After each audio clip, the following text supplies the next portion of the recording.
التي غذت خطرا يتهدد الثروة الواحية المهمة بإقليم قليميم.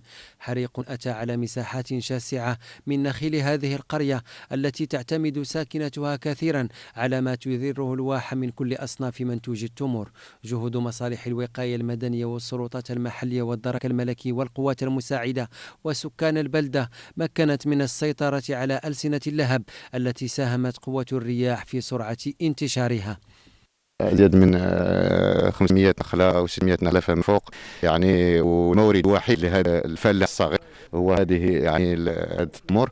وبالتالي يعني نحن نعيش للأسف يعني في أزمة، يعني أزمة خانقة. السبب الرئيسي هو يعني عدم وجود يعني الطرق يعني للإطفاء، يعني بين يعني هناك عشوائية في البساتين إلى آخر ذلك.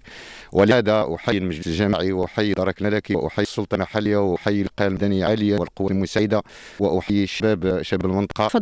الوقاية المدنية ورجال السلطة والقوات المساعدة وكذلك مياه وغابات والشباب ديال تاكموت والساكنة اللي متضررة اللي حرصت باش نطفي هذه العافية. وللأسف أنه فعلا تضروا فيها بزاف ديال الفلاحين اللي كيعرف الجميع أن الفلاح التغجيشي هذا هو المورد الرزق ديالو، خصوصا في غياب يعني الأمطار اللي مدة سنوات. أنا كنوجه واحد الرسالة للمسؤولين، كنتمنى إن شاء الله باش أنهم ياخذوها بعين الاعتبار أن هذه الواحة هي من أغلى الواحات في الجنوب ديال قلمي وهدنون، واللي خص يعني الاعتناء بالواحة سواء يعني بناء وحدات داخل الواحة ديال المياه باش مساعدة الوقاية المدني والناس كذلك في إطفاء ديال هذه الحرائق.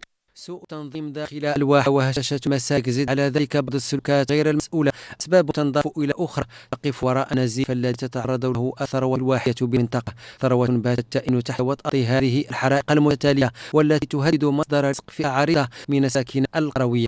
متضررين ديال هذا الحريق اللي صح واخا نقولوا إلا نقدروا نقولوا اش السبب لهذا الحريق حنا كنتحملوا فيه مسؤوليه. علاش نتحملوا فيه مسؤوليه؟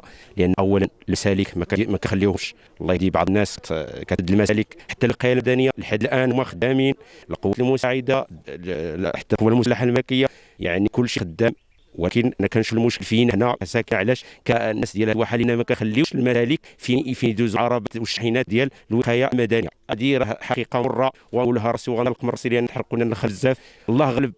المصالح المختصة فتحت تحقيقا لكشف ملابسات هذا الحريق الذي أدى إلى إتلاف مساحة مهمة من نخيل واحة تاكموت. حرائق أضحت تقض مضجع سكان هذه الواحة الممتدة شرقي قليميم، سكان يعتمدون كليا على ما يجود به محيطهم الواحي كمرتكز لأنشطتهم الاقتصادية ومصدر معيشهم اليومي. ونبقى في أخبار الحوادث، حيث أدى اصطدام وقع مساء أمس بمدخل شمالي مدينة طنجة بين حافلة نقل عمومية